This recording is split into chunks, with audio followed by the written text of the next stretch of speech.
most of the time, all of us are behosh.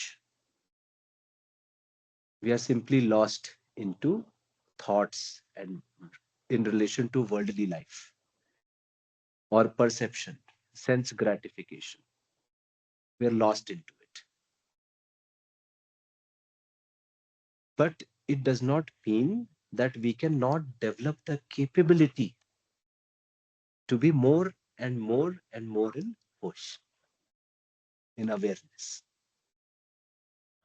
So it's simply a practice we have to do more and more. And there itself, watching breath, things like this is more easy because breath is more gross, easy to catch. It's a physical sensation in body. But a thought is so subtle, so fleeting, right?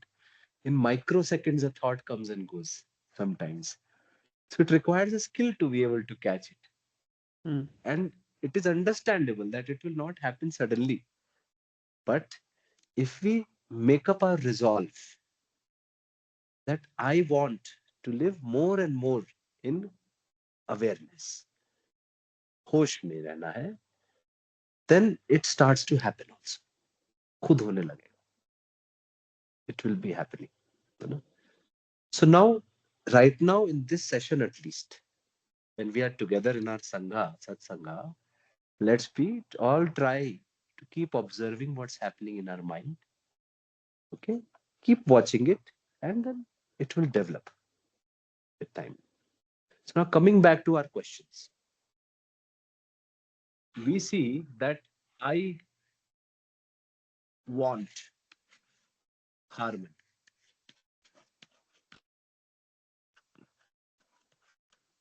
Now,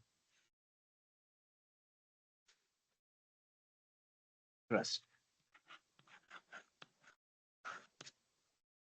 I want harmony for myself.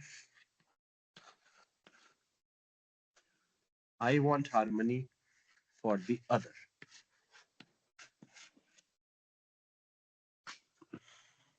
And then second, other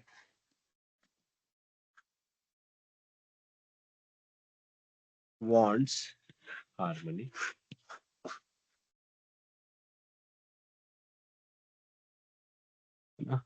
for themselves. But for me, we have a question.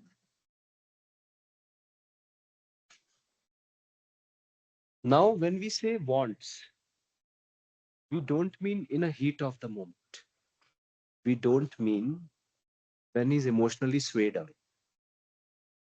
We mean when the person is in senses and he will ask his natural acceptance or intuition or inner voice or conscience that do I want me to be happy?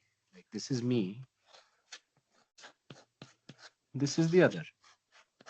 I want him to be happy, right? Now, from which space this answer is coming to me that I want harmony for other person?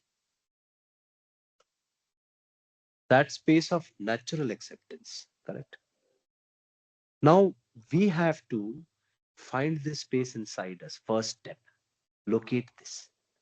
This is a space of feeling, pure feeling, where we just know what is acceptable, harmonious, what is not.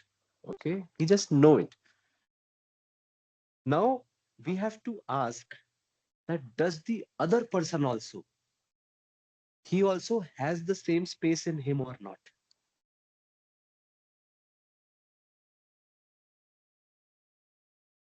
क्या कि भाई मेरी जिस space से answer आ रहा है, जो feeling आ रही है मुझको, from which space, is this space also in the other person or not?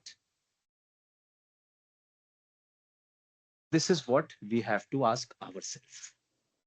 And this is where the problem of trust, mistrust comes, because this we are not sure. That other person wants this for me or not. Does he feel like this for me or not? Am I the only one wanting good for him? No? So when this question comes, or if the answer comes no, he does not want my happiness, then the relationship goes. we will also stop feeling oneness or trust in the other person. We will not feel safe. I am not safe with this person. He may he does not want me to be happy. Hmm? यहीं पे रिश्ते ज्यादातर टूटते हैं because of lack of trust. Now, what we see, if we see the fourth question, that other wants harmony in me, इसी का answer जब no आने लगता है या डाउट हो जाता है तो ट्रस्ट हिल गया. अब हम अगर देखते हैं तो फिर जवाब ये मिलता है कि भाई हाँ, yes, other person also wants harmony in me. ये दिखता है, पर उसके लिए अपनी वो स्पेस एक्सेस करनी होती है जहां से हमारा जवाब आ रहा है. So when I also attended the session of विश्वास फॉर द फर्स्ट टाइम, उस टाइम गणेश बागरिया जी थे कानपुर में, उनका सेशन था 10 दिनों का, जीवन विद्या संस्थान में. वो भी यही समझा रहे थे. तो मैंने बोला, आपने भी कहा ना, in most of the cases उनका इंटेंशन मेरी हार्मनी का होता है, but not always, depends on who and when. Correct. तो मैंने गणेश जी को बोला, Ganesh ji, I know one person who has confessed to me that for 2 years I planned to do this thing to you, to harm you, to teach you a lesson, and he did it also. And for 2 years I acted as your friend. He confessed, I did not truly love you. So how can I say this person wants my well-being? Why, he to since 2 years has been sitting, and I said my words पर, like a snake, आस्तीन में सांप जिसे कहते हैं हिंदी में, आस्तीन में सांप की तरह छुप के बैठा हुआ था. तो उसको मैं कैसे बोलूं he wants my harmony? तो all Ganesh ji said, he smiled and said कि भाई, I cannot answer for you. All I can say is you go inside yourself and access this space inside you which is saying that you wanted good for him. And now, after you have access to that space, you will yourself see that whether he also has the same space in him or not. This is all he said. And then he left it to me. And then I had to take few days or weeks, I don't remember exactly, but quite a few period to actually assimilate this inside me. And then I saw, yes, even he has the same space inside him. This is common. And then once I saw it, I could not deny it. And then I suddenly had to accept it, come to, acknowledge this fact that, okay, he also does not want me to be unhappy. But his mind, with his samskaras, with his belief system, with his own imperfections or his own lack of knowledge or some misplaced beliefs, he planned to do all of this. But his natural acceptance also does not ask him to harm me. But his outer mind, the one which I said is the corruptible mind, you remember? Our inner mind, the self and its inner mind is pure, cannot be corrupted. The space till the natural acceptance is incorruptible. But the space after natural acceptance, which is now more outer space of me, in my mind, is corruptible, where my beliefs are formed, worldviews are formed, my judgments are formed, my way, my of what is right and what is wrong, those conclusions are formed. This is right, this is wrong. Very rigid conclusions. And then with those conclusions, I see the world and I live accordingly.